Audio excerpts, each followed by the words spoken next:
Hello welcome to study classes. तो जैसा कि आप लोग जानते हैं आज आप लोगों का फर्स्ट सिटिंग यानी 6 फरवरी की फर्स्ट सिटिंग में आप लोगों का हिंदी का पेपर था। तो आई होप आप लोगों का पेपर बहुत ही अच्छा गया हो। तो जैसा कि आप लोग देख पा रहे हैं यहाँ पे मेरे पास क्वेश्चन पेपर आ चुका है, ये है सेट एफ। तो यहाँ पे आप लोगों को कोई दिक्कत नहीं होगी, आप लोग वीडियो पॉज करके यहाँ पे क्वेश्चन का सही आंसर मिला सकते हो। ठीक है, तो चलो वीडियो के आगे बढ़ते हैं। यहाँ पे आप लोगों का टोटल 88-89 क्वेश्चन है, सभी ऑब्जेक्टिव क्वेश्चन का आंसर बताए जाएंगे।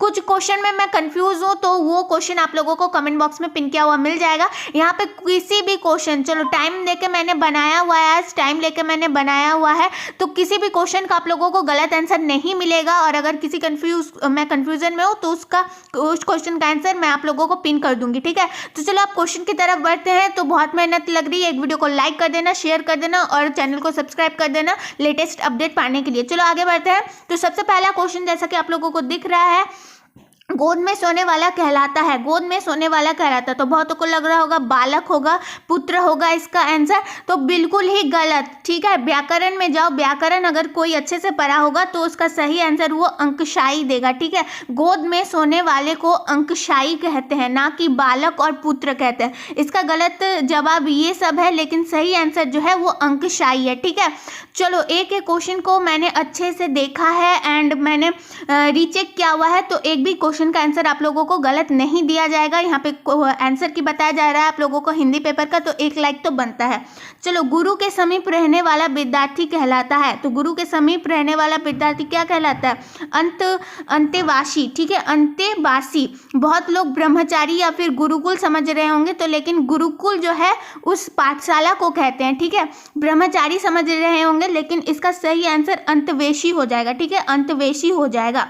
जिसका खंडन ना किया जा सके वह है, जिसका खंडन ना किया जा सके, बहुत ही इजी क्वेश्चन है, अंगखंडनीय। ठीक है, जिसका खंडन ना किया जा सके। चलो क्वेश्चन नंबर 4, जिसका जन्म पहले हुआ हो बड़ा भाई। मतलब बड़े भाई को क्या कहते हैं? बड़े भाई को अग्रज कहते हैं। ठीक है, अग्रज कहते हैं। चलो आगे बढ़ते हैं। क्वेश्चन नंबर 5, जिसके बिना काम ना चल सके के लिए एक शब्द क्या होगा? अपरिहाय। ठीक है, जिसके बिना काम ना चल सके इसके लिए अगर एक शब्द का प्रयोग करें तो अपरिहाय। ठीक है, चलो क्वेश्चन नंबर 6, क्वेश्चन नंबर 6, जो खाने योग्य हो वह है, जो खाने योग्य हो वह है खाद्य। ठीक है, खाद्य। चलो क्वेश्चन नंबर 7, क्वेश्चन नंबर 7, अनल शब्द का पर्यायवाची होगा, तो इसका क्या होगा? आग। ठीक है, अनल का आग हो जाएगा, क्योंकि आग, अनल जो है वो पानी है, आग। ठीक है, तो क्वेश्चन नंबर 7 का सही आंसर हो जाएगा ए। क्वेश्चन नंबर 8, आयुष्मान शब्द का पर्यायवाची होगा। क्वेश्चन नंबर 8, इसका सही आंसर हो जाएगा चिरंजीव। ठीक है, इसका सही आंसर हो जाएगा चिरंजीव। पर्यायवाची शब्द पूछा गया है, तो आप लोग क्वेश्चन को सही से पढ़ लेना। पर्यायवाची शब्द, यहाँ पे क्वेश्चन का आंसर आप लोगों को गलत नहीं मिलेगा। क्वेश्चन नंबर 9, झंझट शब्द का पर्यायवाची होगा। झंझट शब्द का पर्यायवाची होगा परेशानी। ठीक है, परेशानी।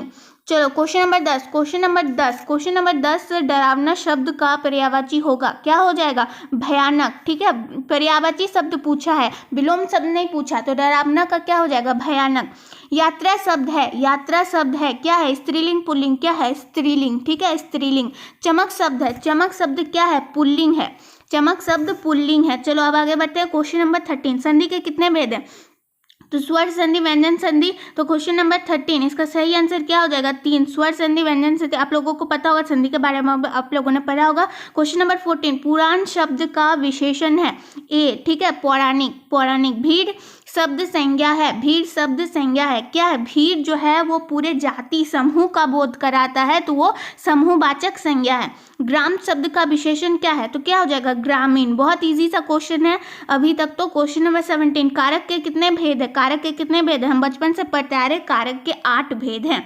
चलो क्वेश्चन नंबर 18, यह नया माल है, इस वाक्य में नया शब्द है। नया शब्द क्या है? देखो, माल है संज्ञा, नया क्या आगे आ रहा है, तो ये क्या है? विशेषण है। ठीक है, विशेषण है। Question number 18। तो अब चलो क्वेश्चन नंबर 19, जिसने गुरु से दीक्षा ली हो को एक शब्द में कहा जा सके, इसका सही आंसर क्या हो जाएगा? दीक्षित हो जाएगा। ठीक है, दीक्षित। दीक्षा ली हो तो दीक्षित। ठीक है, तो अब आगे बढ़ते हैं। इसका गलती से भी शिक्षित आंसर मत दे देना, इसका सही आंसर हो जाएगा दीक्षित। चलो क्वेश्चन नंबर 20, शिव का उपासक कहलाता है। शिव का उपासक क्या कहलाता है? शैव कहलाता है। शैव भक्ति, जैसा कि आप लोगों ने शैव आंदोलन के बारे में पढ़ा होगा, तो ऐसा शिव के उपासक को शैव कहा जाता है। क्वेश्चन नंबर 21, अर्धनारीश्वर शीर्षक पाठ के लेखक कौन है? तो कौन है इसका 21 का जो हो जाएगा, इसका सही आंसर विष्णु प्रभाकर होगा, लेकिन मुझे समझ में नहीं आ रहा है 21 में, थोड़ा सा मैं कंफ्यूज हूँ इसको लेके, तो इसका सही आंसर आप लोगों को बाद में दिया जाएगा, ठीक है। इसका सही आंसर आप लोगों को कमेंट बॉक्स में पिन किया हुआ मिल जाएगा। 21 को थोड़ा सा कंफ्यूज हूँ, मैं गलती नहीं बताना चाहती इसलिए नहीं बता रही फिलहाल। चंद्र शर्मा गुलेरी की कहानी है, उसने कहा था, बहुत ही अच्छी रचना है ये चंद्र शर्मा गुलेरी की, जो उसने कहा था, बहुत ही एक अच्छी कहानी है, ठीक है। क्वेश्चन नंबर 23, शिक्षा शीर्षक निबंध के रचनाकार कौन है? 23 इसका सही आंसर हो जाएगा ए, जे कृष्णमूर्ति, ठीक है। 24, निम्न में से किस कहानी में गैंग्रीन का उल्लेख है? गैंग्रीन का उल्लेख है तो रस्सी का टुकड़ा, रस्सी का टुकड़ा जो आप लोगों की कहानी, तो उसमें गैंग्रीन का उल्लेख आप लोगों को मिल जाएगा। सिपाही की मां के रचयिता कौन है? 25 का आंसर हो जाएगा मोहन राकेश, ठीक है। मोहन राकेश भी एक बहुत ही अच्छे और साहित्य, हिंदी साहित्य के बहुत ही जाने माने लेखक से जाने जाते हैं मोहन राकेश, जिसकी रचना क्या थी? सिपाही की मां, ठीक है। क्वेश्चन नंबर 26, ओ सदानीरा किस विधा के अंतर्गत आता है? तो ये जो है ये निबंध, ठीक है, निबंध को लिखने का एक विधा होता है ओ सदानीरा, मतलब ओ सदानीरा जो है ये एक विधा है, किसके अंतर्गत आता है? निबंध के अंतर्गत आता है। 27, जयप्रकाश नारायण, एक मिनट, 27 जयप्रकाश नारायण रचित पाठ का नाम क्या है? तो जयप्रकाश नारायण ने क्या लिखा था? संपूर्ण क्रांति लिखा था, ठीक है, संपूर्ण क्रांति लिखा था, ठीक है। 28, बालकृष्ण भट्ट किस युग के रचनाकार है? 28 तो क्या हो जाएगा? ए हो जाएगा, भारतेंदु युग, भारतेंदु युग, ठीक है। भारतेंदु युग की शुरुआत 1900 ईस्वी से शुरू हुई थी। तो देखो यहाँ पे मुझे समझ में नहीं आ रहा है कि इतना, मतलब ये जो एक दो क्वेश्चन मैंने देखे हाल फिलहाल में, तो ये क्वेश्चन ना मतलब हिंदी स्नातक बहुत ही आप लोगों का मुझे जितना दूर लग रहा है थोड़ा सा हार्ड पेपर सेट किया गया है, लेकिन कुछ ही क्वेश्चन है जो कि थोड़े से हार्ड है, जैसा कि क्वेश्चन नंबर 28, बालकृष्ण भट्ट किस युग के रचनाकार है? तो भारतेंदु युग, जैसा कि आप लोग देख पा रहे प्रेमचंद युग, द्विवेदी युग, है ना। तो चलो डिस्कस नहीं करते हैं, अब आगे बढ़ते हैं, जैसा क्वेश्चन पेपर आया है सॉल्व करते हैं। वरेव रामायण किनकी रचना है? 29, वरेव रामायण किसकी रचना है? तो तुलसीदास की रचना है। बिजक के रचयिता कौन है? बहुत ही इंपॉर्टेंट सा क्वेश्चन, बहुत बार देखने को मिलेगा ये आप लोगों को, कबीरदास की रचना है, बहुत ही प्रसिद्ध और महाकाव्य है ये। 31, रक्षक शब्द में क्या है? प्रत्यय पूछा गया ना, तो रक्षक शब्द में प्रत्यय क्या हो जाएगा? अक हो जाएगा, अक, ठीक है, अक। 32, परलोक शब्द में उपसर्ग है, 32 का सही आंसर हो जाएगा पर, ठीक है, पर, ठीक है। तो यहाँ पे मैंने चेक किया हुआ है 2-3 बार, तो गलती नहीं दिया जाएगा। अगर आप लोग सोच रहे होंगे कि रक्षक शब्द में प्रत्यय क्या 31 में रॉ अ होगा, रॉ छ होगा, तो ये ऐसा नहीं है, इसका सही आंसर सी ही होगा, ठीक है।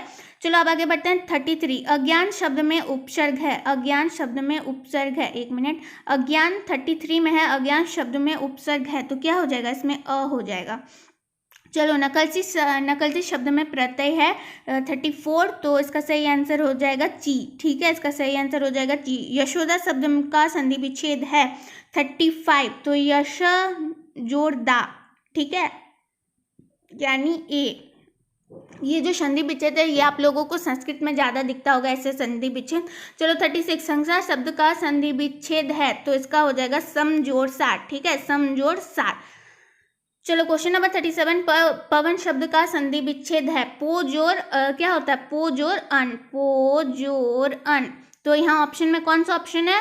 ए, ठीक है, ए। उद्योग शब्द का संधि विच्छेद है, तो क्या हो जाएगा? उत जोड़ योग, उत जोड़ योग, यानी ऑप्शन नंबर बी, उत जोड़ योग। कुहासा शब्द है, कुहासा शब्द है, ये तो शब्द पुल्लिंग है, पता ही है पुल्लिंग शब्द है। चलो क्वेश्चन नंबर 40, घी शब्द है, पुल्लिंग है। पंचायती राज में क्या खो गया है? पंचायती राज में क्या खो गया है? देखो इसको लेके मैं थोड़ा सा कंफ्यूज हूँ, जहाँ तक मुझे लग रहा है ईमान होगा, लेकिन इसका आंसर आप लोगों को कमेंट बॉक्स में पिन किया हुआ मिल जाएगा। अंत चेकअप की कहानी है, अंत चेकअप की कहानी कौन सी है? क्लर्क की मौत, ठीक है।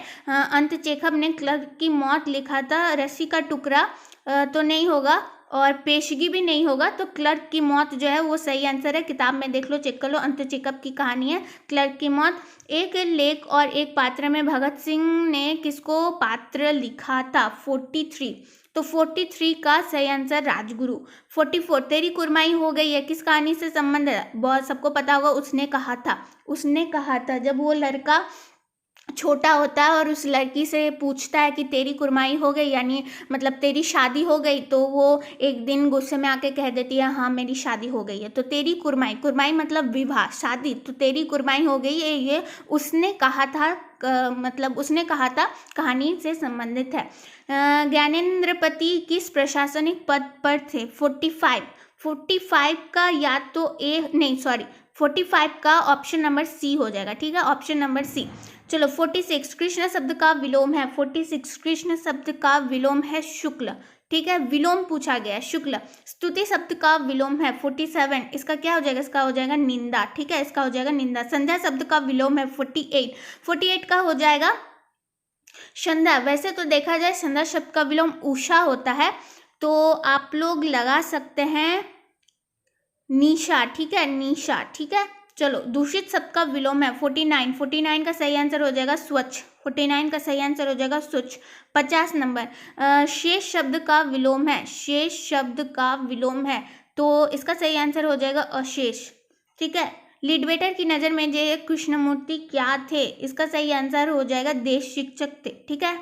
चलो उदय प्रकाश का जन्म कहाँ हुआ था? उदय प्रकाश का जन्म कब हुआ था? तो 1 जनवरी 1952 में हुआ था, यानी ऑप्शन नंबर ए। तिरिच किस प्रकार की रचना है? 53। तो जो तिरिच के रचनाकार है वो ज़्यादातर काल्पनिक कहानी लिखा करते थे, तो ऐसा आप लोग मतलब काल्पनिक और हंसाने वाली कहानी लिखा करते थे, तो हंसी लगने वाली कहानी, या फिर डी आधुनिक कॉमेडी, ये दोनों ऑप्शन में मैं थोड़ा कंफ्यूज हूँ, क्योंकि जो तिरिच के रचनाकार हैं वो ज़्यादातर आधुनिक कवि तो थे और काफ़ी फैंटेसी काल्पनिक लिखा करते थे, ठीक है, काल्पनिक रचनाकार थे वो। तो इसका सही आंसर मुझे थोड़ा सा समझ में नहीं आ रहा क्या होगा, क्योंकि ऑप्शन कुछ एक जैसी है, हंसी लगने वाली कवि और आधुनिक कॉमेडी लगभग एक ही प्रकार की, एक ही विशेषता वाली कविता होती है, मतलब काव्य होती है। तो देखते हैं बाद में उसको कमेंट बॉक्स में पिन का वो मिल जाएगा। 54, चलो 54 चलते हैं। मोहन राकेश के बचपन का नाम क्या था? इसका सही आंसर हो जाएगा मदन मोहन गुगलानी, ठीक है, मदन मोहन गुगलानी। चलो आगे बढ़ते हैं।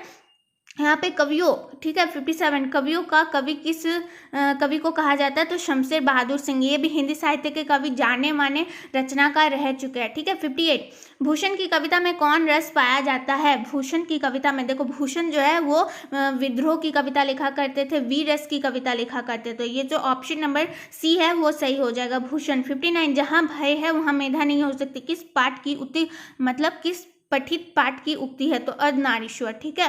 चलो जय कृष्णमूर्ति का पूरा नाम, जय कृष्णमूर्ति का पूरा नाम सभी जानते हैं, जिद्दू कृष्णमूर्ति, ठीक है। सूरदास, सूरदास किस भाषा के कवि है? 61, इसका सही आंसर हो जाएगा ब्रज भाषा के कवि है, ठीक है, ब्रज भाषा के कवि है, 61 का बी हो जाएगा, ठीक है। दलित साहित्य का सौंदर्य शास्त्र नामक आलोचना पुस्तक किससे लिखी है? दलित साहित्य का सौंदर्य शास्त्र, तो ये आप लोगों ने पढ़ा होगा कोई, तो ओम प्रकाश वाल्मीकि, ठीक है, ओम प्रकाश वाल्मीकि की ये पुस्तक है जो जिसमें आलोचना किया था उन लोगों ने, मतलब आलोचनात्मक है ये, ठीक है, व्यंग से लिखा गया था। 63 ओ सदानीरा शीर्षक निबंध में वर्णित मन कैसे ताल है, ठीक है, कैसे ताल है? तो इसका सही आंसर हो जाएगा गहरे, ठीक है, इसका सही आंसर हो जाएगा गहरे। 64 देखो यहाँ पे थोड़ा क्वेश्चन जो है थोड़ा सा आप लोगों को समझ में नहीं आ रहा होगा, लेकिन मैं आप लोगों को यहाँ पे पढ़ के बता दे रही हूँ, ठीक है। यहाँ पे जो 64 है आधा क्वेश्चन आप लोगों को दिख रहा है, लेकिन मैं यहाँ पे पूरा क्वेश्चन आप लोगों को बता दे रही हूँ, सुन लो।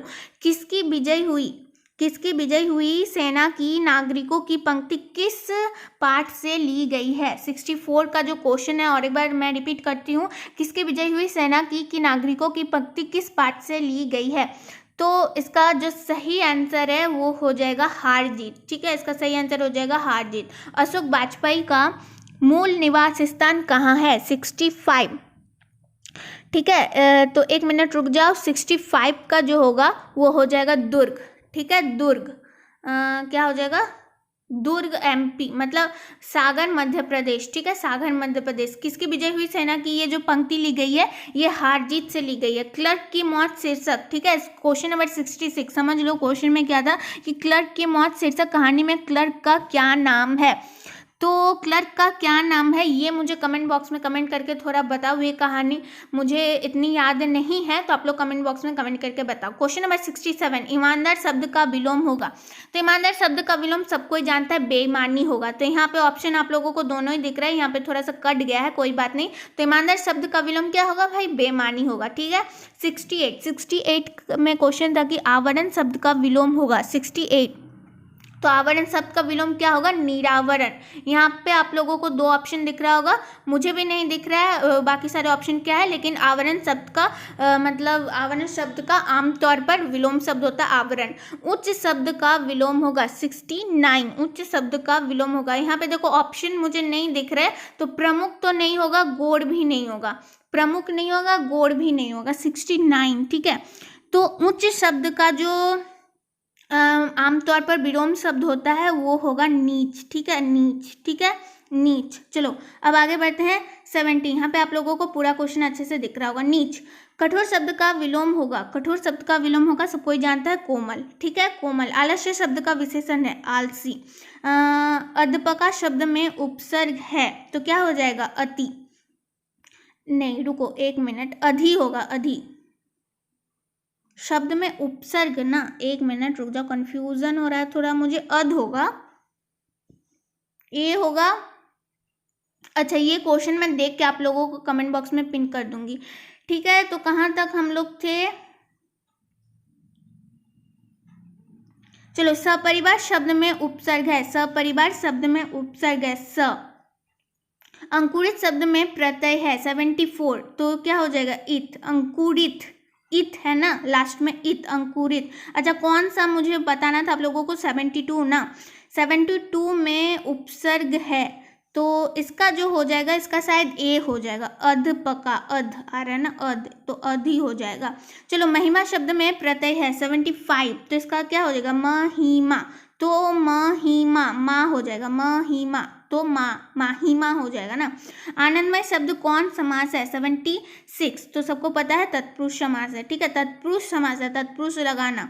चलो यहाँ पे 77 नवरत्न शब्द कौन समास है, तो सबको पता है द्विगु समास है। नव किसी भी संख्या जब सामने आता है तो वो द्विगु होता है, और भाई बहन माता पिता ये सब द्वंद्व में आता है ना, समास आप लोगों ने पढ़ा होगा। चंद्रमौली शब्द कौन सा समास है, तो बहुब्रीय समास। आकाश पाताल एक करना मतलब बहुत मेहनत करना, यानी कठिन परिश्रम एक करना। क्वेश्चन नंबर 80 मुट्ठी में करना मुहावरे का अर्थ है, क्या हो जाएगा, वश में करना।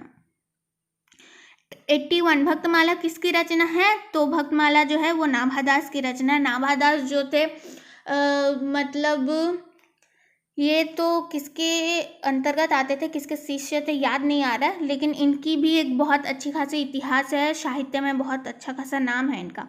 हिंदी साहित्य के विकास में मील का पत्थर कौन सी कहानी को माना जाता है, तो पंच परमेश्वर, ठीक है। उसने कहा था चंद्र शर्मा गुलेरी की कहानी है, ये भी सर्वप्रथम प्रेम प्रासंगिक कहानी थी, लेकिन इसे मील का पत्थर से नाम से नहीं जाना जाता था, पंच परमेश्वर को नाम जाना जाता था। जयशंकर प्रसाद का महाकाव्य है कामायनी, ठीक है, कामायनी बहुत ही मतलब बहुत ही प्रसिद्ध कहानी मतलब काव्य है, ये महाकाव्य है, ठीक है। चलो पुत्र वियोग शीर्षक कविता की कवियत्री कौन है, 84, इसका सही आंसर हो जाएगा सी, ठीक है, सुभद्रा कुमारी चौहान। सुभद्रा कुमारी चौहान का आज नाम इनका बहुत है। मालती किस कहानी की पात्रा है, देखो ये ना थोड़ा पढ़ के बताओ, क्योंकि ये जो जितने भी क्वेश्चन है आप लोगों की किताबी से, व्याकरण के आंसर मैं बता सकती हूँ, लेकिन किताबी क्वेश्चन जो है इसे मुझे थोड़ा सा पढ़ना देखना पड़ेगा। और मैंने पढ़ा हुआ बहुत मतलब मुझे पात्र के नाम उतने याद नहीं, कहानी तो मैं बता सकती हूँ, लेकिन टू बी ऑनेस्ट, यहाँ पे टू बी ऑनेस्ट मैं बात कर रही हूँ ईमानदारी के साथ, मुझे पात्र के नाम याद नहीं है आप लोगों के किताब के। तो मालती किस कहानी की पात्र है? 85 का आप लोग सही आंसर कमेंट बॉक्स में कमेंट करके बताओ। जैसा कि गोदान मैंने पढ़ा हुआ है, जो कि मुंशी प्रेमचंद की कहानी है। तो गोदान में जो है मालती एक प्रमुख पात्र के नाम से जानी जाती है, लेकिन यहाँ पे आप लोगों का ऑप्शन रोज, गोरा, तीरी, सिपाही की माँ है। तो मुझे आप लोगों के किताब के आंसर उतने मतलब पात्र के नाम याद नहीं है। मुझे व्याकरण आप लोगों का मैं बता सकती हूँ, ठीक है, टू बी ऑनेस्ट मैंने बता दिया आप लोगों को। तो आप लोग काम करना, जो ये क्वेश्चन है इसका आंसर आप लोग कमेंट बॉक्स में कमेंट कर देना, मैं पिन कर दूंगी। ज्ञानेंद्रपति की कविता कौन है? तो 86 ज्ञानेंद्रपति की क्या है, एक मिनट रुक जाओ, ज्ञानेंद्रपति की कविता कौन है?